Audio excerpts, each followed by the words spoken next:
คุณผู้ชมคะมาดูเรื่องของสภาพอากาศฝนฟ้ากันบ้างดีกว่าค่ะวันนี้ก็หลายจุดหลายพื้นที่นะคะตกกันไปเรียบร้อยแล้วนะคะเพราะว่าตอนนี้ค่ะประเทศไทยนะคะมีพายุฤดูร้อนเข้ามาค่ะทำให้หลายพื้นที่นะคะในหลายจังหวัดเนี่ยได้รับความเสียหายด้วยนะคะเดี๋ยวมาติดตามกันค่ะคุณผู้ชมไปกันที่จังหวัดพิษณุโลกกันก่อนนะคะวันนี้ค่ะตอนประมาณตีสี่นะคะหลายอำเภอนะคะมีพายุฤดูร้อนพัดรุนแรงค่ะทั้งลมทั้งฝนนะคะพัดกระหน่ำในหลายอำเภอทั้งอำเภอเมืองอำเภอบางระกำอำเภอกระทุ่มแล้วก็อำเภอวังทองด้วยนะคะแล้วก็ความแรงของลมเนี่ยได้พัดต้นไม้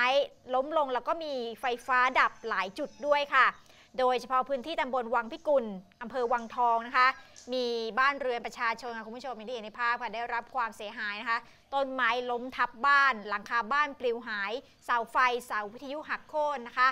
ขณะนี้ค่ะป้องกันแล้วก็การบรรเทาสาธารณภัยของจังหวัดนะคะรวมถึงฝ่ายป้องกันของอำเภอวังทองกำลังลงพื้นที่สำรวจความเสียหายเพื่อช่วยเหลือแล้วค่ะคุณผู้ชมค่ะนี่ก็เป็นภาพบรรยากาศที่จังหวัดพิษณุโลกมาต่อกันที่จังหวัดขอนแก่นกันบ้านค่ะ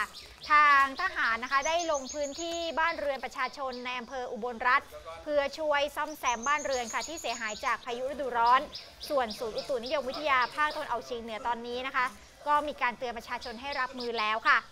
นี่ค่ะบรรยากาศนะคะทางเจ้าที่ทหารจากกองพันทหารม้าที่3ค่ายเปรมติรสุรานนท์ค่ะลงพื้นที่ตำบลโนนสมบูรณ์อำเภออุบลรัตน์นะคะมาสำรวจความเสียหายค่ะที่พายุฤดูร้อนเนี่ยพัดถล่มตั้งแต่เมื่อวันที่15 เมษายนที่ผ่านมา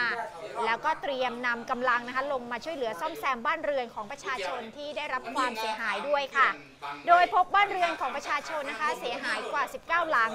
แล้วก็สถานที่ราชการค่ะเทศบาลตำบลโนนสมบูรณ์รวมทั้งวัดค่ะก็ได้รับความเสียหาย1แห่งด้วยค่ะด้านศูนย์อุตุนิยมวิทยาภาคตะวันออกเฉียงเหนือตอนบนนะคะก็ออกมาระบุค่ะว่าตลอดทั้งวันนี้นะคะภาคตะวันออกเฉียงเหนือค่ะจะมีฝนตกปานกลางถึงตกหนักตลอดทั้งวันนะคะก่อนที่ในวันพรุ่งนี้คือวันที่18 เมษายนค่ะอากาศจะเย็นลงนะคะไปจนถึงสุดสัปดาห์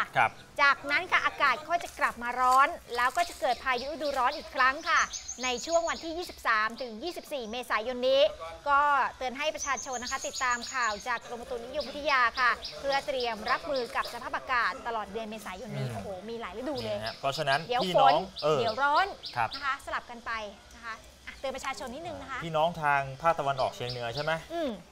จะมีฝนตกนะฮะก็ระมัดระวังกันด้วยช่วงนี้นะครับทั้งสภาพร่างกายแล้วก็บริเวณบ้านก็เตรียมกันให้ดีนะครับดูข่าวแล้วอย่าลืมกด Subscribe นะคะครับหรือว่ากดติดตามนะครับช่องมติชนทีวีนะครับทางปุ่มสีแดงด้านล่างนี่แหละครับแล้วพบกันในข่าวสดข่าวเด่นประเด็นฮอตครับ